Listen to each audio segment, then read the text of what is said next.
პარლამენტის თავმჯდომარე ბიზნესის თავისუფლებაზე საუბრისას გიორგი ისაკაძეს წარსულს ახსენებს. ახლა ბიზნესის გაფიცვის მოწოდებების ავტორი წარსულში ქართულ ბანკის გაკოტრების საქმეში ამხილეს ეს ფაქტი და აწმყოში ისაკაძის აქტივობა შალვა პაპუაშვილისთვის ცინიზმია. გიორგი აბაზაძე ამბობთ.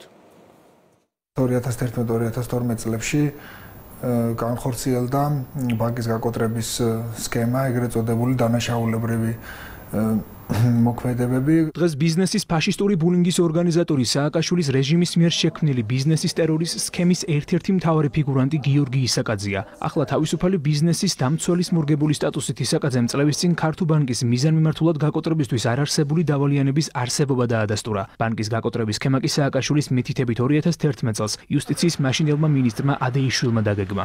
კლიენტის წარმომადგენელი და თავმჯდომარე იყო გიორგი ისაკაძე, რომელმაც აღიარა 2007 წლის არარსებული საგადასახადო ვალდებულება და ამ ვალდებულების გამო განხორციელდა ბანკის სასარგებლო იპოთეკით დატვირთული ქონების რამოდენიმე მილიონის ღირებულების ქონების სახელმწიფო სასარგებლოდ რეალიზაცია და ბანკის იპოთეკის გაუქმება. მას შემდეგ რაც ქართულ ბანკი ნაცმოძრაობის ხელისუფლებისთვის პრობლემად იქცა, მიზანმიმართულად შეცვალეს კანონი, რომლის მიხედვითაც კომპანიებს სახელმწიფოს მიმართ გარკვეული ვალდებულების გაჩენის შემთხვევაში პირველ რიგში სახელმწიფოს ვალდებულება უნდა გაესტუმრებინათ. ეს პრინციპები კი მაშინ რამდენიმე კომპანიასთან ერთად ძირითადად ქართულ ბანკის კლიენტებზე გავრცელდა. ქართულს გაკოტრებაში მხილებული ისაკაძე ბიზნესზე ზეწოლას დღეს სოციალური პლატფორმებიდან განაგრძობს. ბიზნეს სექტორს გაფიცვისკენ მოუწოდებს. ამასთანავე შექმნა ვებგვერდი თავისუფალი ბიზნესი. კომპანიების ვრცელი ჩამონათვალიდან ბევრს კომენტარის გაკეთება არ სურს. ნაწილი კი ისაკაძეზე საუბრისგან თავს იკავებს.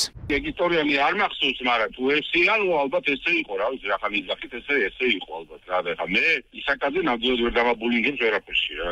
ბიზნესის დაზარალების სურვილი, რაც დესტაბილიზაციას გამოიწვევს, იმდენად დიდია, რომ უკვე აღარაფერს ერიდებიან. ნაცმოძრაობის მიერ ბიზნესის რეკეტის ჩვეული სქემა კარგად ახსოვთ ქართული ოცნების ლიდერებს, რომელთა თქმით ბიზნესის რეკეტიორობის მხრიდან ბიზნესის თავისუფლებაზე საუბარი ცინიზმია.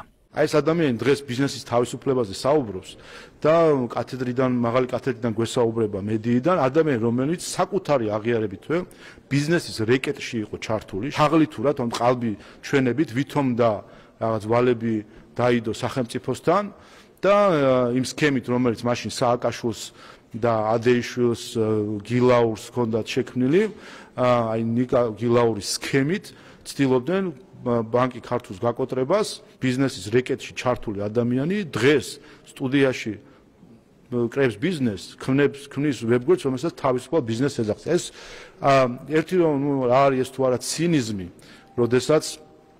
როდესაც ცენზორები მედიის დამოუკიდებლობაზე გვესაუბრებიან, ბიზნესის რეკეტიორები ბიზნესის თავისუფლებაზე გვესაუბრებიან, ის ვებგვერდი სხვათა შორის რომელიც შექმნეს ჩვეულებრივი დასახრეთა სია, ბოლშევიკები, რომლის ქვეტექსტი არის მუქარა, რომ ჩვენ თუ მოვალთ ხელისუფლებაში, აი სიას დახედეთ და ამ სიის მიხედვით დავივლით თითოეულ ბიზნესს და თითოეულ ბიზნესს მოგიწყობთ იმ ტერორს, რომელიც მოვაწყეთ ნაციონალურ მოძრაობის დროს. ამას ეუბნება ნიკა გილაური, ამას ეუბნება მიხეილ სააკაშვილი და გიორგი ისაკაძე. მოტივები არის დაშინება.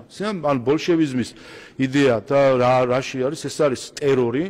და ზუსტად ეს იდეა არის ამას შადებული, რომ დააშინონ ბიზნესი. მაშინ მე ქართულში გახდით იქ მუშაობდი სწორედ და კარგად მახსოვს ეს პერიოდი, როგორ ცდილობდა ნაციონალური მოძრაობა რეპრესიული მექანიზმებით ქართულს გაკოტრებას, როგორ